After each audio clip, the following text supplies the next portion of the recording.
मैं दिलीप नामदेव। आज हम अध्याय 15 हमारा पर्यावरण के अंतर्गत पारिस्थितिक तंत्र, पारितंत्र या इकोसिस्टम के बारे में समझेंगे।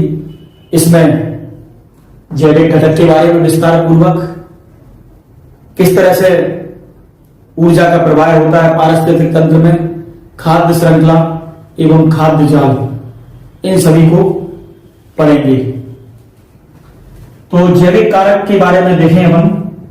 जैविक कारक 3 प्रकार के होते हैं: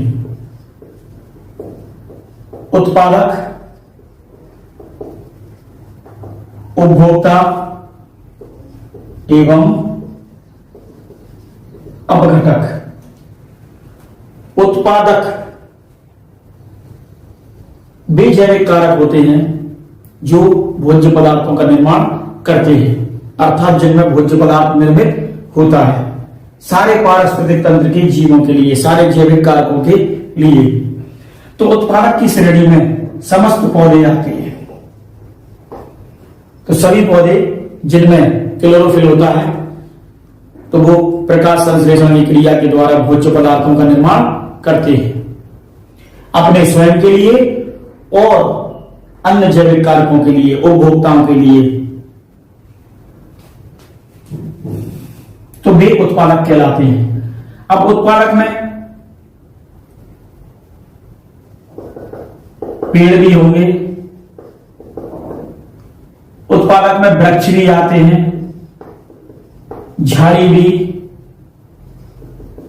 शाक भी आ सकते हैं और हरे सूक्ष्म जीव भी आ सकते हैं, जैसे शैवाल भी हो सकते हैं, है ना। तो ये सभी उत्पादक का कार्य करते हैं जिनके अंदर भोज्य पदार्थ निर्मित होते हैं। और भोज्य पदार्थ निर्मित कैसे होंगे? सूर्य के प्रकाश की उपस्थिति में। तो यहां पर कह सकते हैं कि सूर्य के प्रकाश की ऊर्जा का उपयोग हो रहा है। यहां पे हम कह सकते हैं कि सूर्य के प्रकाश की ऊर्जा का उपयोग होगा। तो हम सभी जानते हैं कि सूर्य के प्रकाश की ऊर्जा के द्वारा ही सारे पृथ्वी पर पाए जाने वाले जीवों का भोजन का निर्माण होता है, अर्थात उनका जीवन सूर्य के प्रकाश की ऊर्जा के ऊपर ही निर्भर करता है। उपभोक्ता 3 प्रकार के होते हैं: प्रथम श्रेणी के उपभोक्ता,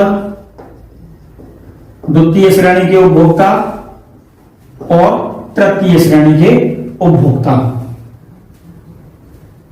प्रथम श्रेणी के उपभोक्ता सभी शाकाहारी होंगे। क्यों शाकाहारी होंगे? क्योंकि ये प्रथम श्रेणी के उपभोक्ता अपने भोजन के लिए पौधों के ऊपर पूरी तरह से निर्भर रहते हैं, अर्थात पौधों के कुछ भागों को अपने भोजन के रूप में ग्रहण करते हैं, जैसे घास, पत्तियां या शाखाएं पौधों की, जो इनका भोजन बनते हैं। तो वे प्रथम श्रेणी के उपभोक्ता कहलाते हैं। और प्रथम श्रेणी के उपभोक्ता शाकाहारी होते हैं। तो इस श्रेणी में उन जीवों को लिखा जाएगा जो शाकाहारी हैं, जैसे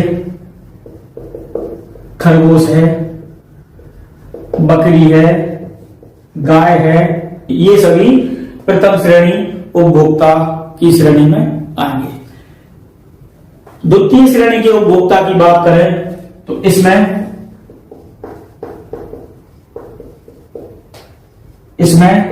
मांसाहारी जीव होंगे, अर्थात ऐसे जीव जो प्रथम श्रेणी के उपभोक्ताओं को भोजन के रूप में ग्रहण करते हैं। तो जो प्रथम श्रेणी के उपभोक्ताओं को भोजन के रूप में ग्रहण करेंगे वे मांसाहारी होंगे और द्वितीय श्रेणी के उपभोक्ता कहलाएंगे। इसमें बिल्ली, कुत्ता, लोमड़ी इत्यादि को उदाहरण के रूप में लिया जा सकता है।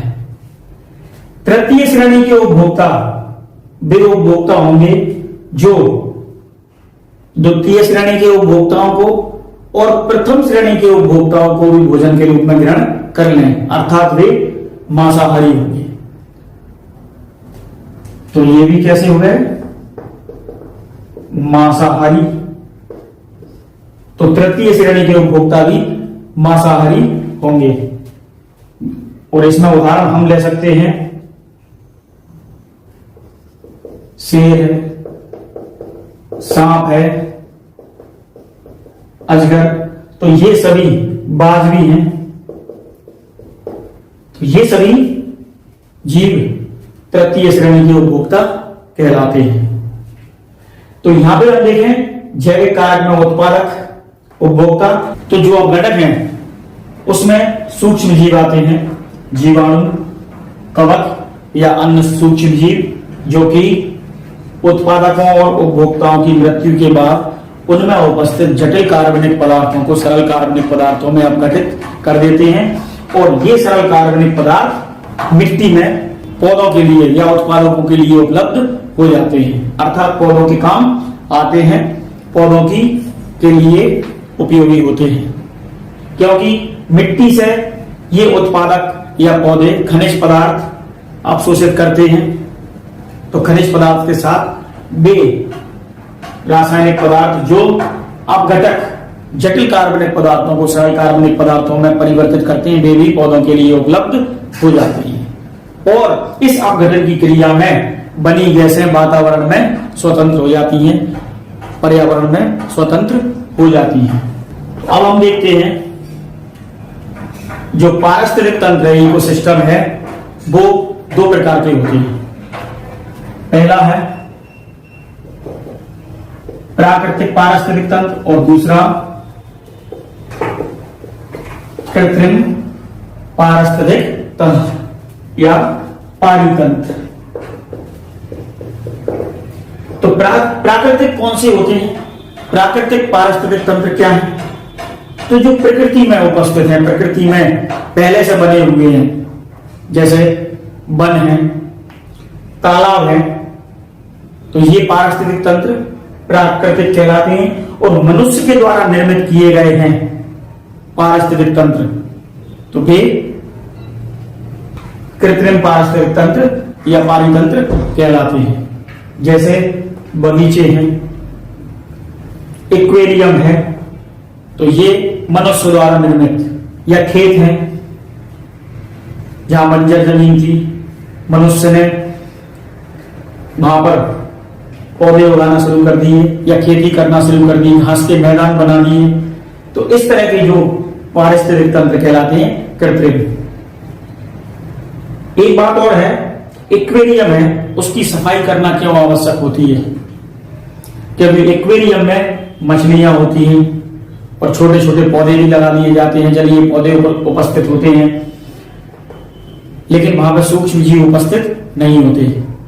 अगर सूक्ष्म जीव उपस्थित होते तो वो जटिल कार्बनिक पदार्थों को सरल कार्बनिक पदार्थ में अपघटित कर देते, जिससे वहां पर पारिस्थितिक तंत्र की या एक्वेरियम के पारिस्थितिक तंत्र की सफाई रहती, तो सफाई करने की जरूरत वहां पे नहीं रहती।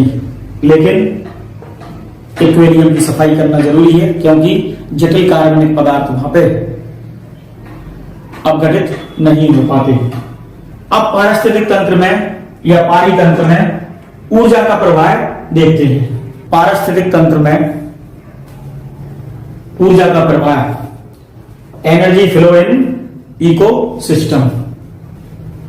तो एक साइंटिस्ट लिंडमान, तो उन्होंने एक रूल दिया था 10% रूल। तो अब हम देखते हैं पारितंत्र में ऊर्जा का प्रवाह, एक पोषक स्तर से दूसरे पोषक स्तर तक ऊर्जा का प्रवाह किस तरह से होता है, किस प्रकार से होता है। तो सूर्य की ऊर्जा जिसका उपयोग हम सब जीव और पेड़ पौधे करते हैं, पेड़ पौधों का जीवन, मनुष्य का जीवन और समस्त जीव जगत का जीवन सूर्य के प्रकाश की ऊर्जा पर निर्भर है। क्योंकि सूर्य के प्रकाश से जो ऊर्जा पृथ्वी के ऊपर आती है, उसका कुछ भाग, लगभग 1 या 2% भाग मात्र पौधे उपयोग करते हैं। और पौधे इस सूर्य के प्रकाश की ऊर्जा का उपयोग करके प्रकाश संश्लेषण की क्रिया के द्वारा उस ऊर्जा को रासायनिक ऊर्जा में परिवर्तित कर लेते हैं, अर्थात ग्लूकोज का निर्माण कर लेती हैं, जो पौधों के शरीर के अंदर स्टार्च के रूप में संचित हो जाता है। और ऊर्जा का लगभग 98 to 99% भाग, 98 से 99% भाग वातावरण को या पृथ्वी को गर्म करने में उपयुक्त हो जाता है या नष्ट हो जाता है। तो इस तरह से 1 या 2% ऊर्जा जो पौधों के शरीर के अंदर अवशोषित होती है सूर्य के प्रकाश की, उस ऊर्जा के उपयोग के द्वारा प्रकाश संश्लेषण क्रिया होती है और भोज्य पदार्थ बनता है। तो पौधों के अंदर जितना भोज्य पदार्थ का निर्माण हुआ है, जितनी ऊर्जा है, उसका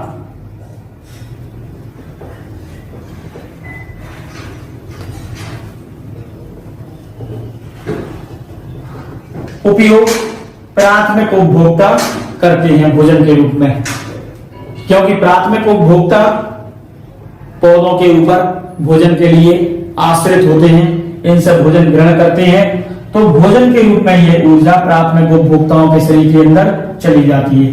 तो जितनी ऊर्जा पौधों के अंदर संचित होती है रासायनिक ऊर्जा के रूप में, भोज्य पदार्थ के रूप में, उसका 90% भाग पौधे अपने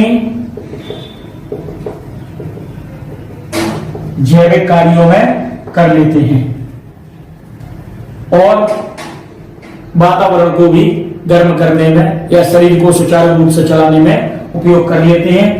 10% ऊर्जा को प्राथमिक उपभोक्ता ग्रहण कर पाते हैं। तो इस तरह से प्राथमिक उपभोक्ताओं को द्वितीयक उपभोक्ता भोजन के रूप में ग्रहण करते हैं। तो इनके शरीर में जितनी संचित ऊर्जा होती है उसका 10% भाग अर्थात 10% ऊर्जा को द्वितीय श्रेणी के उपभोक्ता ग्रहण करते हैं। शेष 90% ऊर्जा इन प्राथमिक उपभोक्ताओं की जैविक क्रियाओं के लिए उपयुक्त हो जाती है या उतनी ऊर्जा का उपयोग हो जाता है। तो इसी तरह से द्वितीय श्रेणी के उपभोक्ता भोजन बनते हैं। तो द्वितीय श्रेणी के उपभोक्ताओं को तृतीय श्रेणी के उपभोक्ता या तृतीयक उपभोक्ता भोजन के रूप में ग्रहण करते हैं। तो इनके शरीर में उपस्थित जितनी ऊर्जा है उतनी ऊर्जा का 10% भाग ये तृतीय श्रेणी के उपभोक्ता उपयोग में लाते हैं। तो हम कह सकते हैं कि जितनी ऊर्जा उत्पादकों से भिन्न भिन्न पोषक स्तरों तक स्थानांतरित होते होते अंतिम पोषक स्तर तक पहुंचती है तो ऊर्जा का ह्रास होता है, अर्थात ऊर्जा में कमी होती है। पौधे प्राथमिक द्वितीयक तृतीयक उपभोक्ताओं की मृत्यु के बाद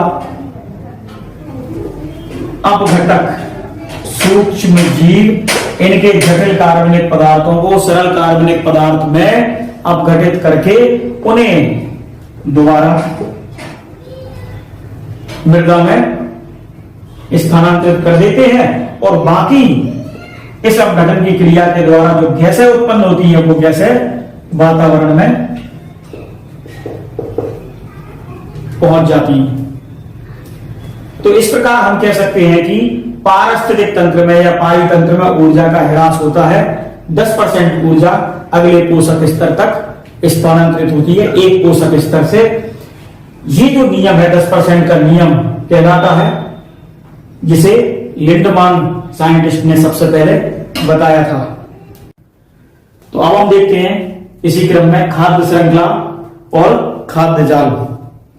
तो खाद्य श्रृंखला किसे कहते हैं? तो पोषक स्तर पर किसी पारिस्थितिक तंत्र या पारितंत्र में पाए जाने वाले सभी जीवों के मध्य संबंध को, और ये संबंध किस वजह से है? भोजन के लिए, तो इसे बोलेंगे भोजन श्रृंखला या खाद्य श्रृंखला। तो किसी पारिस्थितिक तंत्र में पोषक स्तर पर सभी जीवों में जो संबंध होता है उस संबंध को खाद्य श्रृंखला कहते हैं। और श्रृंखला इसलिए कहते हैं क्योंकि एक श्रृंखला बन जाती है। जैसा कि हम देखें कि उत्पादक जहां पर भोज्य पदार्थों का उत्पादन करते हैं, खाद्य पदार्थों का उत्पादन करते हैं, ग्लूकोज का उत्पादन करते हैं, जो उत्पादकों के अंदर या पौधों के अंदर स्टार्च के रूप में संचित हो जाता है। उनकी स्वयं की जैविक क्रियाओं के लिए तो भोज्य पदार्थ काम करते ही हैं, लेकिन साथ में ये भोज्य पदार्थ प्रथम श्रेणी के उपभोक्ता अर्थात प्राथमिक उपभोक्ताओं के लिए भी उपलब्ध होते हैं, जो पूरी तरह से पौधों के ऊपर अपने पोषण के लिए निर्भर करते हैं। तो इसमें सारे के सारे शाकाहारी जंतु आते हैं। तो इसमें उदाहरण दे सकते हैं हम बकरी। तो बकरी एक प्रथम श्रेणी का या प्राथमिक उपभोक्ता है, जो पौधों के ऊपर भोजन के लिए निर्भर करती है। बकरी से देखें तो द्वितीय उपभोक्ता, अब द्वितीय उपभोक्ता जब प्राथमिक उपभोक्ता से भोजन लेगा, अर्थात बकरी से जो भोजन लेगा वो यहां पर द्वितीय उपभोक्ता कहलाएगा। और बकरी को कौन खा सकता है? अपन जानते हैं लोमड़ी, जहां पर उदाहरण दे सकते हैं हम लोमड़ी का। तो लोमड़ी जो द्वितीय श्रेणी के उपभोक्ता है, प्रथम श्रेणी के उपभोक्ता को भोजन के रूप में ग्रहण करेगी। तो इस तरह से एक श्रृंखला बनती जा रही है। पौधों से भोजन बकरी ने लिया, बकरी से भोजन लोमड़ी ने लिया, और लोमड़ी को भोजन के रूप में उपयोग करेगा तृतीय श्रेणी का उपभोक्ता सेब हो सकता है।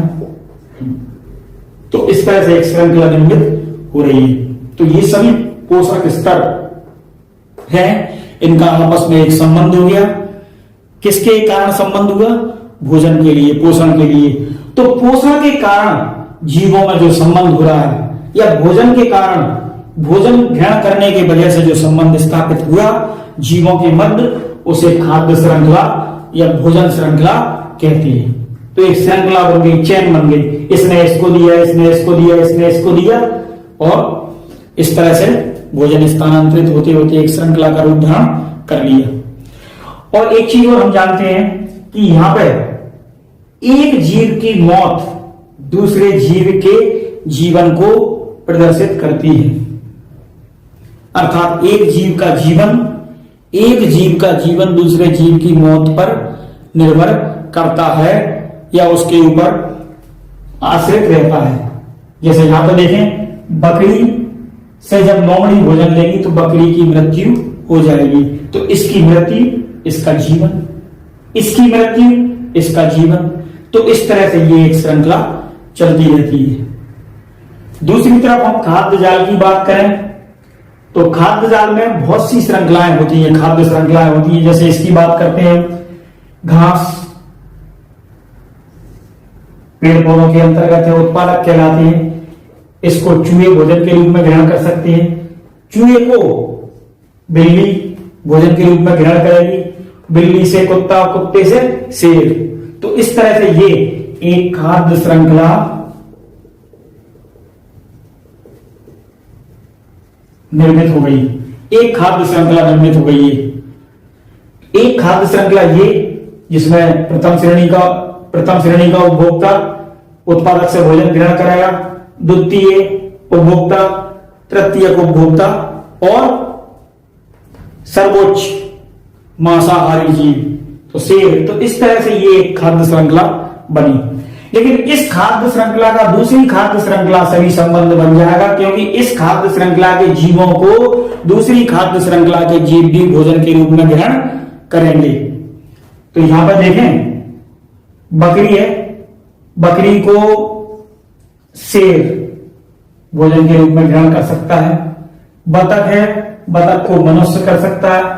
खरगोश को लोमड़ी भोजन के रूप में ग्रहण कर सकती है।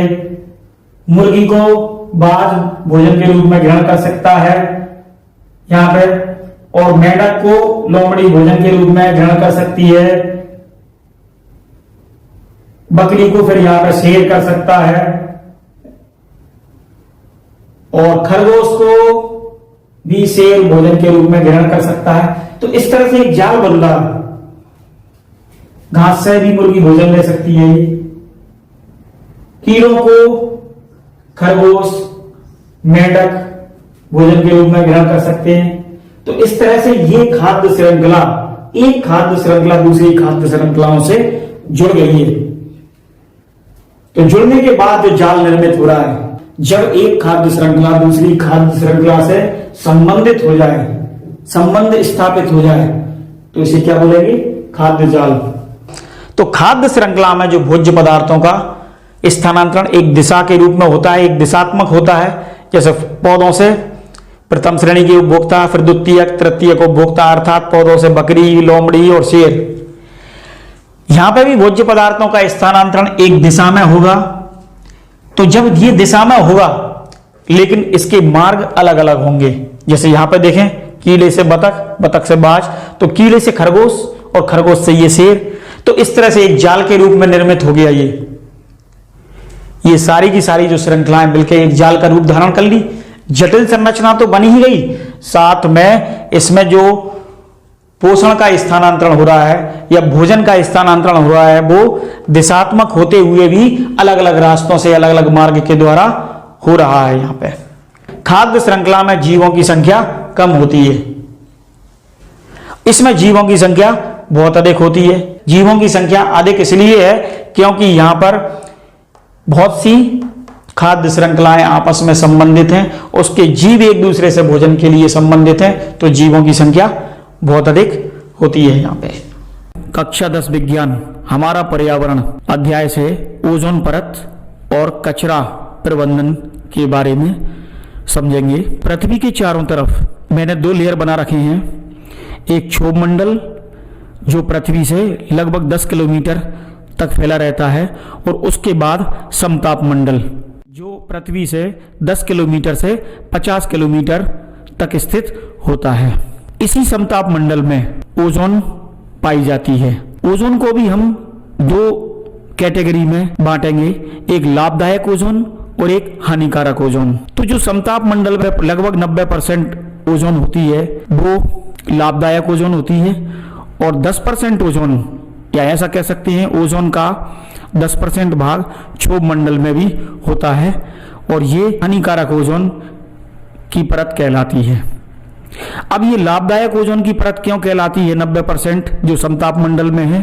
क्योंकि ये ओजोन परत सूर्य के प्रकाश से आने वाली पराबैंगनी किरणों को अपने अंदर अवशोषित कर लेती है, जिससे पृथ्वी के ऊपर पाए जाने वाले मनुष्य या जीव जंतुओं को पराबैंगनी किरणों से या पराबैंगनी किरणों के हानिकारक प्रभावों से बचाव हो जाता है। जो क्षोभ मंडल में ओजोन पाई जाती है, ये ओजोन पृथ्वी पर पाए जाने वाले जीव जंतुओं एवं मनुष्य के लिए हानिकारक होती है, क्योंकि ये ग्रीन हाउस गैस का भी कार्य करती है। वैसे मुख्य रूप से ग्रीन हाउस गैस के रूप में कार्बन डाइऑक्साइड है, सल्फर डाइऑक्साइड है, नाइट्रोजन के ऑक्साइड है, लेकिन ओजोन भी यहाँ पर ग्रीन हाउस गैस का कार्य करती है। क्षोभ मंडल में ऑक्सीजन की मात्रा अधिक होना अति आवश्यक है जीवधारियों के लिए, मनुष्य के लिए, और समताप मंडल में अगर ओजोन उपस्थित है तो ओजोन लाभदायक है। समताप मंडल में पाई जाने वाली ओजोन हमारे लिए हानिकारक नहीं होती, क्योंकि हमसे बहुत दूर होती है और उसका कोई हानिकारक प्रभाव नहीं होता, बल्कि ये हमें लाभदायक होती है, क्योंकि सूर्य के प्रकाश से आने वाली पराबैंगनी किरणों को अपने अंदर अवशोषित कर लेती है, और पृथ्वी पर बहुत कम मात्रा में ये पराबैंगनी किरणें आ पाती हैं, जिससे पराबैंगनी किरणों के दुष्प्रभाव से हमारी और जंतुओं की रक्षा हो जाती है, जो मैं आगे बताऊंगा आपको किस तरह के दुष्प्रभाव पराबैंगनी किरणों के द्वारा फैलते हैं। अब हम चर्चा करते हैं कि ओजोन का निर्माण समताप मंडल में किस प्रकार से होता है। हम जानते हैं कि ओजोन का सूत्र O3 होता है, जो कि ऑक्सीजन के 3 परमाणुओं के समावेश से बनती है, या ऑक्सीजन के 3 परमाणुओं के समावेश से ओजोन का निर्माण होता है। तो सूर्य के प्रकाश में पाई जाने वाली पराबैंगनी किरणें जो समताप मंडल में ऑक्सीजन उपस्थित होती है, उस ऑक्सीजन को अपने परमाणुओं में तोड़ देती है। जैसा कि आप देख रहे हैं, ये रिएक्शन ऑक्सीजन O2 से प्रदर्शित की जाती है, और ये ऑक्सीजन सूर्य के प्रकाश की किरणें जिसमें पराबैंगनी किरणें होती हैं, जिन्हें अल्ट्रावायलेट रेज भी कहते हैं, इनकी उपस्थिति में ऑक्सीजन के परमाणुओं में टूट जाती है। अब ये ऑक्सीजन के परमाणु ऑक्सीजन के अन्य अणु के साथ मिलकर ओजोन या O3 बना लेते हैं, जो सेकंड समीकरण में, दूसरे समीकरण में अपन देख पा रहे हैं। तो इस तरह से ओजोन का निर्माण हो जाता है समताप मंडल में। तो समताप मंडल में भी ओजोन पृथ्वी से 10 किलोमीटर से 50 किलोमीटर की दूरी पर पाई जाती है, लेकिन इसका अत्यधिक घनत्व जो मैंने पिंक कलर से बनाया है समताप मंडल में 20 से 35 किलोमीटर के मध्य होता है। अर्थात हम कह सकते हैं कि 20 से 35 किलोमीटर पृथ्वी से 20 से 35 किलोमीटर की दूरी पर ओजोन परत सबसे अधिक मात्रा में पाई जाती है। तो इस प्रकार हमने देखा कि ओजोन दो प्रकार की देखी, लाभदायक ओजोन हमारे लिए और हानिकारक। तो जो समताप मंडल में ओजोन होगी वो लाभदायक होगी, और कारण अपन सब जानते हैं, जैसा कि अभी हमने पढ़ा कि वो सूर्य के प्रकाश से आने वाली पराबैंगनी किरणें या अल्ट्रावायलेट रेज जो जीवों के लिए, मनुष्य के लिए हानिकारक होती हैं, उसको अपने अंदर अवशोषित कर लेती है। इसलिए इस 90% ओजोन को लाभदायक ओजोन भी कहते हैं। और जो क्षोभ मंडल में ओजोन का लगभग 10% भाग होता है, 10% भाग होता है, वो हानिकारक होता है, क्योंकि ग्रीन हाउस गैस के रूप में काम करता है। जैसा कि आप इस चित्र में देख पा रहे हैं कि सूर्य के प्रकाश से आने वाली किरणें स्ट्रेटोस्फीयर अर्थात समताप मंडल में जो ओजोन है, ओजोन के द्वारा अवशोषित कर ली जाती है, और पृथ्वी के ऊपर उपस्थित जीव, पेड़ पौधे और मनुष्य की इस अल्ट्रावायलेट रेज से या पराबैंगनी किरणों से रक्षा हो जाती है। इस चित्र में यह प्रदर्शित है 0 से 10 किलोमीटर की दूरी पर ट्रोपोस्फीयर, जिसे हम क्षोभ मंडल भी कहते हैं, और स्ट्रेटोस्फीयर जहां पर ओजोन पाई जाती है। तो ये ओजोन वाला भाग है जहां पर ओजोन लेयर उपस्थित होती है। अब हम आगे चर्चा करते हैं ओजोन परत का क्षरण, अर्थात ओजोन परत किस तरह से नष्ट होती है। Ozone layer deflection. मनुष्य अपनी सुख सुविधाओं के लिए अनेक प्रकार के प्रयोग करते हैं और अनेक प्रकार की वस्तुओं का निर्माण करते हैं, जिनमें से fridge, air conditioner, AC, shaving cream या अन्य, जिनमें एक ऐसा पदार्थ उत्पन्न होता है जिसे क्लोरोफ्लोरोकार्बन कहते हैं। क्लोरोफ्लोरोकार्बन में क्लोरीन, फ्लोरीन और कार्बन उपस्थित होते हैं। ये क्लोरोफ्लोरोकार्बन मनुष्य के लिए एक हानिकारक पदार्थ है, या एक ऐसा कह सकते हैं कि एक प्रदूषक पदार्थ है।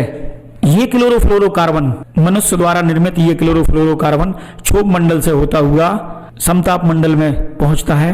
तो समताप मंडल में उपस्थित ओजोन इस क्लोरोफ्लोरोकार्बन की क्लोरीन के साथ, क्योंकि हम जानते हैं क्लोरोफ्लोरोकार्बन में क्लोरीन उपस्थित है, तो इस समीकरण में आप देखेंगे कि क्लोरोफ्लोरोकार्बन में उपस्थित क्लोरीन ओजोन के साथ क्रिया करती है और ऑक्सीजन और क्लोरो मोनोऑक्साइड बनाती है। तो इस तरह से ऑक्सीजन का निर्माण हो जाता है, ओजोन के द्वारा ऑक्सीजन बन जाती है। हालांकि हम जानते हैं कि ऑक्सीजन हमारे लिए लाभदायक होती है, लेकिन समताप मंडल की ऑक्सीजन का हम उपयोग नहीं कर पाते क्योंकि हमसे बहुत दूर है। तो यहाँ पे ऑक्सीजन की जगह यदि ओजोन होती तो वो पराबैंगनी किरणों से हमारी रक्षा कर सकती थी। तो इस तरह से ओजोन समताप मंडल में, ये समताप मंडल बनाया हुआ है। यहाँ पे देख पा रहे हैं आप, यहाँ पे मेरा कर्सर चल रहा है, ये समताप मंडल है। तो समताप मंडल में ये ओजोन क्लोरीन से क्रिया करके ऑक्सीजन का निर्माण कर लेती है। तो इस तरह से ओजोन धीरे धीरे कम होती जाती है या खत्म होती जाती है, जिससे सूर्य के प्रकाश से आने वाली पराबैंगनी किरणें समताप मंडल से होती हुई क्षोभ मंडल और पृथ्वी पर पाए जाने वाले जीव या मनुष्य के ऊपर पड़ती हैं, जिसके अनेक हानिकारक प्रभाव होते हैं, जैसे त्वचा की बीमारियां, कैंसर भी, मोतियाबिंद जैसी आंख की बीमारी भी हो सकती है। ओजोन परत को यदि बनाए रखना है, रोकना है, तो ऐसी वस्तुएं जिनमें क्लोरोफ्लोरोकार्बन उत्पन्न होते हैं, या ऐसा हम कह सकते हैं क्लोरोफ्लोरोकार्बन के उत्पादन को कम करना आवश्यक है। तो क्लोरोफ्लोरोकार्बन के उत्पादन को रोकने के लिए सन 1987 में यूनाइटेड नेशंस एनवायरमेंट प्रोग्राम का गठन किया गया, जिसे संयुक्त राष्ट्र पर्यावरण कार्यक्रम भी कहते हैं और शॉर्ट में UNEP भी कहते हैं। याद रखने योग्य बात है। तो इसमें सारे देश की सरकार ने फैसला किया कि क्लोरोफ्लोरोकार्बन का उत्पादन कम करेंगे। जब क्लोरोफ्लोरोकार्बन सभी जगह कम उत्पादित होगा तो वातावरण में भी क्लोरोफ्लोरोकार्बन कम जाएगा और समताप मंडल में पाई जाने वाली ओजोन को भी बचाया जा सकेगा, क्योंकि क्लोरोफ्लोरोकार्बन में उपस्थित क्लोरीन ओजोन के साथ क्रिया करके उसको ऑक्सीजन में परिवर्तित कर देती है। तो इस चित्र में हम देख पा रहे हैं कि मनुष्य की गतिविधियों द्वारा या मनुष्य के सुख सुविधा के लिए बनाई गई वस्तुओं से जो क्लोरोफ्लोरोकार्बन उत्पन्न होता है वो ओजोन परत तक पहुंच जाता है। ये मुड़े हुए तीरों के द्वारा हम देख सकते हैं। तो ट्रोपोस्फीयर से होता हुआ, क्षोभ मंडल से होता हुआ ये ओजोन परत तक पहुंच जाता है या समताप मंडल तक पहुंच जाता है। तो ये क्लोरोफ्लोरोकार्बन में उपस्थित क्लोरीन यहाँ पर ओजोन को नष्ट कर देती है। इस तरह से ये कर्सर आप देख रहे होंगे, यहाँ पे ओजोन नष्ट होती हुई दिखाई दे रही है, क्योंकि अभी हमने पिछली स्लाइड में देखा कि ये क्लोरोफ्लोरोकार्बन में उपस्थित क्लोरीन ओजोन के साथ क्रिया करके उसे ऑक्सीजन में बदल देती है, अर्थात ओजोन नष्ट हो जाती है। और जब ओजोन नष्ट हो जाती है तो सूर्य के प्रकाश से आने वाली जो विकिरण है, जिसमें हानिकारक किरणें होती हैं, अल्ट्रावायलेट रेस या पराबैंगनी किरणें, तो ये पराबैंगनी किरणें फिर यहाँ ओजोन परत जहाँ पे क्षय हो गई है ये, तो अल्ट्रावायलेट किरणें आना शुरू हो गई, पृथ्वी के ऊपर दिखाई दे रही हैं। और जहाँ पे ओजोन परत है ये, तो वहां पे ओजोन परत इन पराबैंगनी किरणों को रोक लेती है। आप ध्यान से देखिए इस कर्सर को, इस जगह पे ओजोन परत समताप मंडल तक रुक गई, क्योंकि ओजोन परत ने इन पराबैंगनी किरणों को रोक लिया। और जिस स्थान पर ओजोन परत नष्ट हो चुकी है उस स्थान से ये पराबैंगनी किरणें नीचे आपको आती हुई दिखाई दे रही हैं। और ये किस वजह से हुआ, किस कारण से हुआ? ये क्लोरोफ्लोरोकार्बन के कारण हुआ, क्योंकि क्लोरोफ्लोरोकार्बन ने इस ओजोन परत को, इस स्थान की ओजोन परत को नष्ट कर दिया है। इस चित्र में हम देख पा रहे हैं ये ओजोन परत में होल। अंटार्कटिका जहां पर ओजोन परत बहुत पतली हो चुकी है, लगभग नष्ट हो चुकी है। ये बात भी ध्यान रखने योग्य है, कई परीक्षा में पूछ ली जाती है 1 नंबर में कि सबसे ज्यादा ओजोन परत का क्षरण या नष्ट किस स्थान पर हुई है, तो उसका जवाब है अंटार्कटिका।